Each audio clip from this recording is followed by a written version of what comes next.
bulchiinsa magaalaa Adaamaatti kutaan magaalaa Boolee ayyaana masqalaa fi irreechaa bara 2017 karaa duudhaa fi aadaa isaa eeggateen kabajuuf dhaadannoo irreecha keenya haaromsa aadaa keenyaaf jedhuun dargaggoota waliin marii geggeesse. Uummanni Oromoo uummata guddaa gaanfa Afrikaa keessatti hambaa aadaa fi duudhaa boonsaa qabaachuun beekamudha. Aadaa fi duudhaan Oromoo inni hangafaa immoo irreecha. Bu'uuruma kanaan bulchiinsa magaalaa Adaamaa kutaa magaalaa Booleetti dargaggoonni marii geggeesse. Itti gaafatamaan siyaasa paartii badhaadhinaa kutaa magaalaa Boolee obbo Dabalee Haayilu ayyaanni masqalaa fi irreechaa mootii ayyaanaati jedhan. Dargaggeessi immoo ayyaanni irreechaa hudhaalee hedduu keessa darbuun yeroo ammaa biyyoota addunyaatti beekamee jiru tiksuun dhaloota egereetiif dabarsuuf humna jabaa akka qabu himan. Kanaaf immoo jaalala sabni Oromoo qabu agarsiisuun dargaggoonni gama hundaan aadaa isaa beeksisuuf gahee isaati jedhan.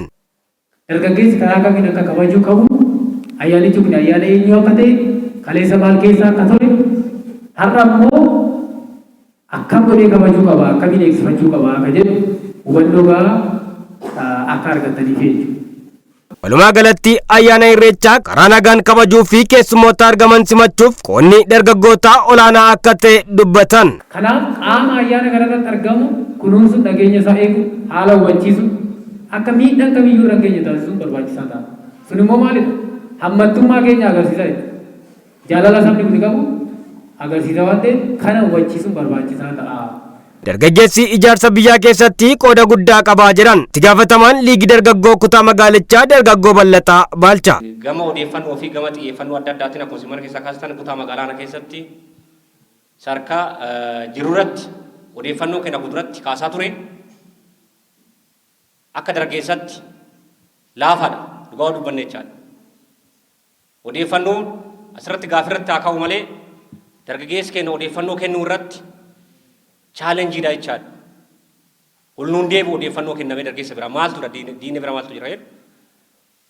Xiyyeeffannoon ammallee dargaggeessa bira jiru aanota hunda keessa jiru gama diinatiin nuuf kennamaa jiru baay'ee laafaadha gama dargaggeessatiin jechaadha. Oduu qaamni nageenyaa hin jiraannetti qaamni siyaasa biyya kana jiru bulchu hin jiraannetti xiyyeeffannoon baay'ee hin jiru jechaadha gama odeeffannootiin jecha dargaggeessa bira jechaadha. Odeeffannoo jechuun deemitii nama irratti ragaa bahee miti maaltu jira ooltee bulteen waan tokko jechaadha maaltu bule maal fakkaata haalli nageenyaa naannoo san jiru dargaggeessi haala kamiin bahee galaara uummanni keenya bal'aan haala kamiin bahee galaara dubartoonni haala kamiin bahanii galaaran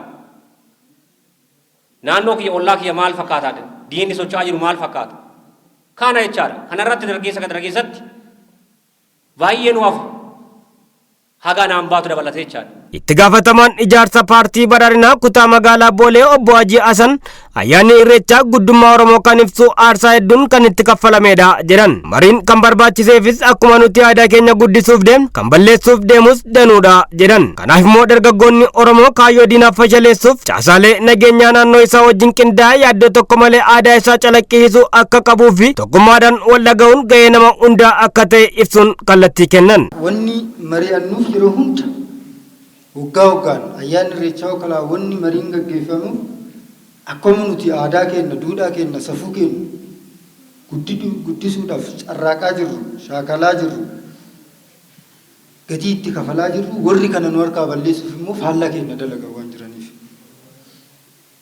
warri galtee siyaasaa godhatanii da'oo siyaasaa godhanii nu balleessuudhaaf aadaa keenya awwaaluudhaaf halkanii guyyaa akkuma nuti aadaa keenyaaf guddisuudhaaf halkanii guyyaa hojjennu guddina Oromootiif guddina biyya kanaatiif guddina saba kanaatiif hojjennu faallaa kanaatiin immoo warri nu diiguudhaaf hojjetan waan jiraniif